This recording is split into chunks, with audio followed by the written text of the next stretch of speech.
Hey, what's up guys? So Emanon here, and welcome to another episode of Road to 1000 Dueling Book Rating. So this is episode 2 of the current season, and we are sitting at a rating of 195 with a record of 5-1, I do believe. So we don't have too many games played, which is to be expected because we took a 2-month break from Dueling Book, if you remember from last episode. So it is unlikely we're going to make it to the 1000 rating mark given how far away we are, but realistically, we're just trying to, enjoy the remainder of the format before the ban list drops in July, hopefully.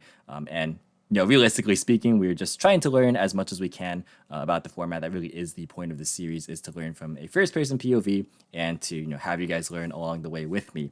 But anyways, if you guys missed the last episode, we did play Drytron, and we did actually face off against Shadell and Vote, where we did take the win. But it wasn't the cleanest. It definitely was riddled with misplays on my end, and I do want to shore those up. So we'll be working on that today. We'll be working on our technical play and fixing up the deck a little bit as well. And additionally, I do want to thank you all for providing some feedback in the last episode as far as, what if you guys liked the live commentary, basically with the edits there. Seems that you guys did enjoy that, so I'll be continuing to do that as well. And speaking of doing things live, I do want to thank all of the lovely individuals over on my Patreon. But yeah, we did actually just reach a milestone to have weekly streams, which is really exciting. So you can catch me over on Twitch, actually, where I'll be doing at least one live stream a week. And I will most likely be playing games for this series with Facecam as well. So that's something to look forward to in future episodes. But yeah, catch me over on Twitch if you want to see these matches play out live, and it'll be a grand old time. So anyways, let's not waste any more time and get into the deck edit. So this is more or less the list that we played last time. I kind of shifted some cards around just because I wanted to make things a little bit more organized. But here we are, still with Drytron, of course. And I do want to make a couple of edits before we hop into today's match. So I do want to kind of sub out these effect failures, even though they didn't come up actually last match. I want to orient my deck towards what theoretically should work, not based purely on results.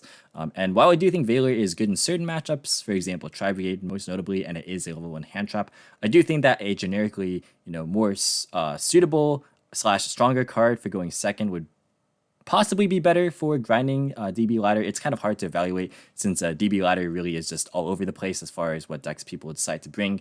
But even though this card is reasonably generic, I do want something that will be a stronger equalizer for going second. So I'm actually going to sub these out for 3 copies of Forbidden Droplet. I think that this card would be a pretty good substitution here, just because, again, going second, I think that it would be good against like the more combo-oriented decks, which is, what we're trying to beat if we're going second anyways for the most part. I think this deck has a fairly good time against back row, so that is what I'm going to be sticking with. Additionally, I do want to actually cut the copies of Prep here, and I do want to play Prosperity instead, mostly because of the fact that this card, I think, fulfills the same goals and the same roles for the most part as Prep does. It doesn't get you specifically to what you need, but it gets you there a large portion of the time because you're digging so much. And it also helps you search for your answers to cards like Droll, since you can get, Call by the Grave, or you can get to your fairies to aid or complement your Orange Light. So I think that this would be a pretty reasonable inclusion. It also helps dig for side cards, which is really, really nice. So I also want to change up the extra and the side deck a little bit. So I think if we're playing Droplet, we probably don't need to play both Droplet and Dark Ruler, or at the very least, we don't need to play this and Dark Ruler and Nibiru. So if we're going along the theme with like Prosperity stuff, we maybe could just cut Nib entirely. I've seen Nib become a lot less popular, so let's try and go ahead and cut this card. We'll see if we miss it, and if we do, we'll just put it back in. It's not a big deal. It's just one episode. And then we're also going to want to maybe have some more back row hate, because I feel like if we run into back row decks, we kind of want to be prepared for that a bit more. So I'm going to definitely go ahead and play a copy of Feather Duster, as well as Red Reboots. I think those are pretty suitable cards. I typed in Red Boot. All right, there we go. All right, so we can do that. And then we have one other spot, which admittedly I'm not sure what we want to have in here for this final spot. It could just be another hand trap, to be certain, or it could just be a 6th back row removal spot. Maybe it is just a 6th back row card. So we'll just throw in a copy of Cosmic Cyclone, and that would probably be good. This is like good to hit like Schism or like the Trinket's Fusion spell, for example. So we can stick with this. Again, this is like all very tentative, so very, very much subject to change. And the side deck is what you can expect to change the most in the series anyways.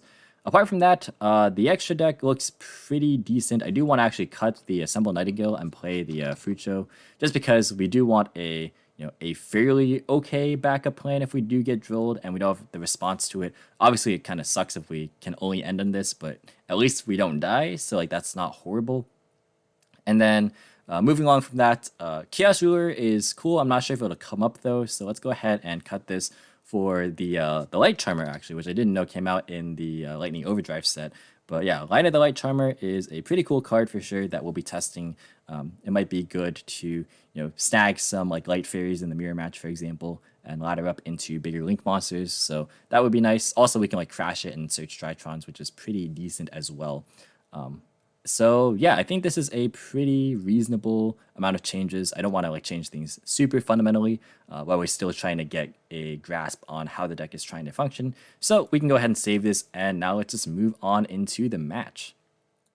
All right, here we go. Jumping right into a match here against A Silver, who has actually a fairly low amount of rating and experience. Good luck, have fun. We did win the RPS here, so that's always good news. Let's go ahead and go first here. And okay, this hand is interesting. Wow, this is interesting. We have to normal summon Ava here, don't we? Wow, all right. Also, I'm like really tired right now. You probably can't hear it in my voice, but I'm trying my best to not show that I'm tired, but I definitely am tired. All right, we're gonna go and start off with this Alpha. Gonna tribute this. We can go Ben 10 into like Gamma, or we can go Delta. The problem with Gamma is that like we don't have a great way to like get Drytrons engraved. I guess we can go for an early ultimateness, which isn't horrible. I mean, we're gonna grab Ben 10 here for sure. Okay, so if we normal summon this, we have to be a little bit careful just because of the way that things worked out. Right, because we can't actually detach this from our Mubeta Fafnir, so we do have to be careful. We are gonna summon it though, and we're gonna declare the effect.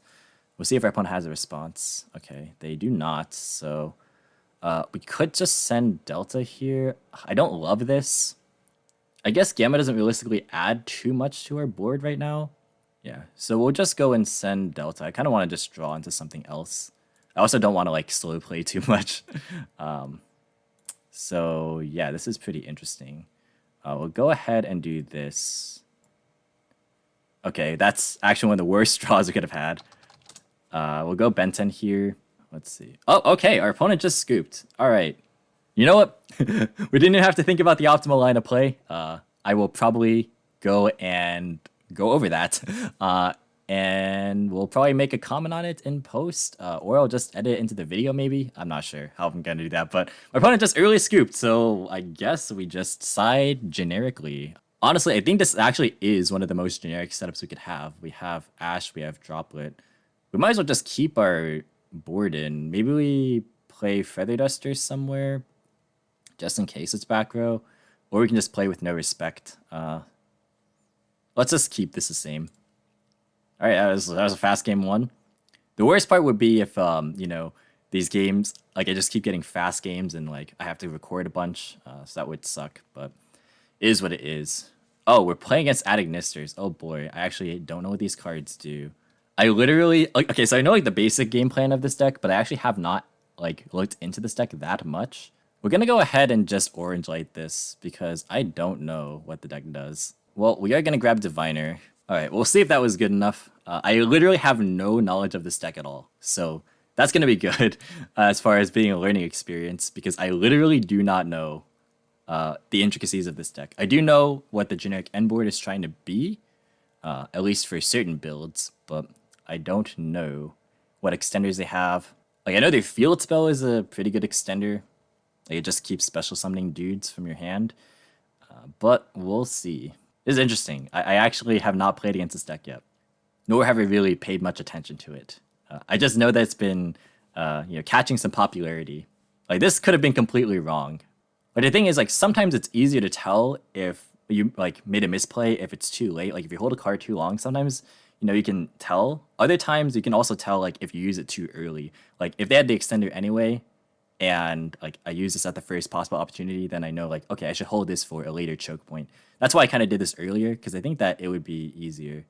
All right, so they're able to actually go into their Link 1, which is the Dark Infant, and if they already have what they were going to search off of this, then they have the full combo anyways. So let's actually just see what they do.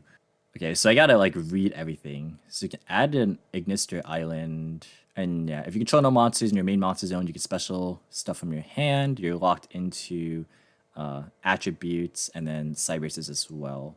So it's once per turn per attribute, basically. Okay, so Doyon adds a Ignister monster from your grave back to your hand. Oh, so they actually just didn't use that effect. Maybe they were holding it. If it's sent to the grave for your link summon, you can target an AI spell trap, add it to your hand. Okay, so they didn't use either effect. They're going to use the island here again. That's going to summon another copy of a Chi-Chi. And this triggers the Wicked. So that goes and adds a Cyber's Tuner. I actually know what this card does because I played Math Mech, funnily enough. So I know what Math Mech cards do, but I don't know what these cards do. I know it's pretty popular now, though, so I have to read up on these. All right, so Bururu is the wind one. This one's a tuner. This one, Foolish Burials. If it's sent to the grave for a synchro summon, you could target a monster and then reborn it. Okay, cool. So this is like basically just a combo deck, right?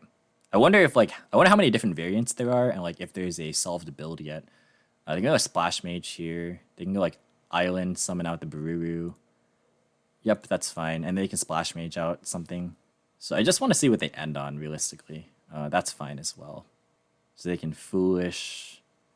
They used Doyon. Oh, they didn't use Doyon yet. That's why they held it, right? Okay, so they're going to send, and then they're going to Splash Mage back. Wait, no. This negates their effects. Never mind. Okay. I just apparently forgot how to play Yu-Gi-Oh! Entirely. And it shows. Okay, so they have one other card in their hand. I genuinely do not know what this is supposed to end on here. I was kind of just hoping like the orange light would be good enough. Clearly, that was not the case. Maybe do you negate the Dark Infants? Do they play 3 of this or do they play 1 of this? I should just look up like lists after this. By the time you guys are seeing this, I probably will have looked up the deck lists for myself. So that is more of a rhetorical question, but something I'll definitely look up on my own time after this.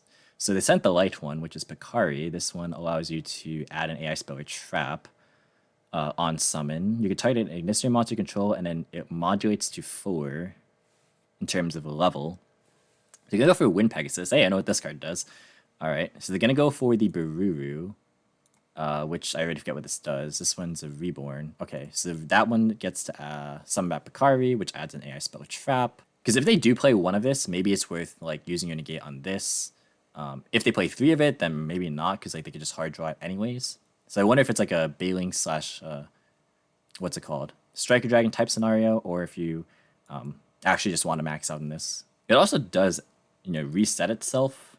So maybe they just play 1. All right, they're gonna go Dark Templar with different names. Okay. They're gonna go for Idol Reborn. That's the Reborn. And then when attack is declared involving 2 monsters, you can banish this card from your grave and 1 card from your hand. And then target an AI spell trap that's banished in your grave except itself. And then add to the hand. Okay. So gonna go for Doyon. Are they both once per turn? Yeah, okay. So bringing back Doyon with the Reborn spell. Oh, okay. They declared both of the effects. All right, I was confused. All right. Got it. All right, so this one's turning itself into Divine. Okay, so this is gonna bring back 3, or up to 3, or yeah, as many as possible. So it is gonna be 3. They didn't use Doyon to add back the Idol Reborn. I'm not sure if that's like, standard. Again, I won't pretend to know exactly. And this is what I was talking about earlier, because now that I did use the orange light at the earliest possible stage, I know like some better points. I can think of some better points already to use this on. For example, if they play 1 of this, which again I'll look up after this match, then negating this is reasonable. Or you could just negate this. Yeah, because you get the window to respond to this. Okay, so they end on a Linger Rebo plus the Rival Cybers. Just reading some stuff real fast. Unaffected. Once per turn, you can target 1 of the monsters if you destroy it, and then you summon a token. Okay. You got Linger Rebo, which is a negate of traps. You got Wind Pegasus, which is definitely problematic. Definitely have to find a way to stop this. We got Idol Reborn, which can add... Okay, it can't add itself, so that's not on right now. Okay, and then 1 card in hand. All right, I shouldn't know what the card in hand is, so we're going to start our turn now. All right, it's an Edaton. Okay, not horrible. We probably can just play our turn unhindered, I think. I mean, there's one card in hand. If it's like Droll, then it's Droll, right? Not much we can do about that. We're going to go and start things off with a copy of Diviner. We're going to declare the effect. So that's going to grab us a copy of... We'll do this. Ah, there's the Droll. Sad. I kind of figured. Yeah, I did figure. I mean, that was to be expected. So we still do have plays. The unfortunate thing is that this monster is unaffected. Can any of these guys reborn themselves? We can get to... Okay, wait. How does this bring itself back? Oh my gosh. Banish an Agnister, set it. Okay, so basically there's no point in like actively trying to out this. And then what does this do again? This card's in your graveyard, contribute an Agnister, and it brings itself back. Okay, so it actually does have a relevant effect in grave. We also have Mubeta Fafnir to work with. Well, we are going to have to use some Drytron effects, so, I mean, that's kind of not really within our control right now. We have to make a play. So we're going to go and summon Zeta here. We can also go for Beatrice. I don't know how much value Beatrice gets us, but it's something we can go for. We're going to go for Link Kuribo, not Lingaribo. Oh, I actually kind of messed this up. I'm not thinking clearly right now. Oh my goodness. Yeah, we should go for this now. We can make access code and beat over this. We can also just get Meteonis in the rotation, which is like not bad either. All right, we're gonna use this. Send Meteonis. We'll activate the effect to add itself back. Yeah, I want to like end on Beatrice. We'll go ahead and Meteonis here. Yeah, I actually like botched this play up really bad. Yeah, that was not good the way he did it. But yeah, we'll go ahead and summon back Edaton, and then we'll Edaton effect. So I'll add this back. See, actually, we can go for Lina here too. Is there a Link 2 light in my opponent's grave? No, sad. If there was, this would be actually just ideal case. Oh, this isn't once per turn either. Wow, what the heck? I can go Unicorn and shuffle this away as well, because I don't want that on the field. We'll go for Lina. I'm surprised this came up. Oh, but there's the freaking Wind Pegasus. That's gonna be a rough one. We're gonna use the effect. So we're gonna summon this. We'll do this. Summon this. And then we'll activate this effect again. We'll go for a Unicorn.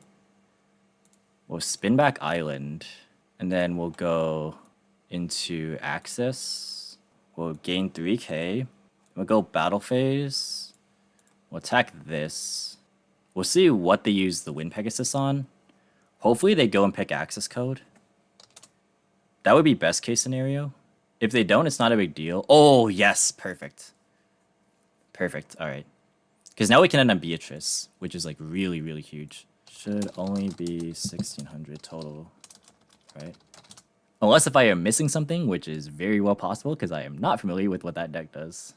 Oh, I see. Start of damage step. Now we can just main phase 2 go Beatrice. We get Beatrice send something here. Yeah, let's go for it. We might not get a chance to next, or the turn after. So we might as well just send our last Drytron. We'll pass here. Okay, I was wondering, yeah, because they kept it in grave. I wasn't sure if that was intentional or not. Yeah. Yeah, that was the only thing I was like questioning was like that they didn't use the Doyan effect to add back the Idol Reborn. In draw phase, I'll use this. We send another Ava. Okay, they're just gonna pass. From here, it should be a hop, skip, and a jump, as MBT would say, to lethal. Especially because our access code is back in our extra deck. Summon back these. Yeah, GG. Okay. So that was Agnister. Interesting deck. We'll go back to the deck builder. Alright, so we're back after that match against Agnister. Admittedly, game 1 wasn't really a game, but that's just how it is sometimes. I probably still am going to upload this one, even though like it was not the greatest quality match. Simply because it was my first experience playing against Agnister, and I feel like that's something that doesn't normally happen, is that I just play a deck that I don't know what the cards do. Actually, give me a second. Right now, I'm going to look up a sample Agnister list and then see how many copies of Island is standard, so that way I don't have to like, edit that in post. Alright, so I am back with the news that 3 Island seems to be the standard, at least from like the 2 lists that I looked at. So if those 2 lists are actually the norm, then probably negating the Dark Templar, or not Dark Templar, what's it called? The Dark Infant probably isn't like the greatest idea. It's called Dark Infant, right? Yeah. So maybe you would hold it for the Link 3, the Arrival Cybers, I believe. Or no, not that's the boss monster. Gosh, I do not know what their names are. I literally don't. Dark Templar. Yeah, this is the one that I initially said. Okay. Yeah. So this one. Because even though they have Dark Templar, I'm pretty sure your opponent gets the window to respond. Because it's not a simultaneous effects go unchained thing. Because it would be like, on some of the Dark Templar, it would be this thing activating. And then that thing would activate in response to this thing. So you'd be able to negate this, I'm pretty sure.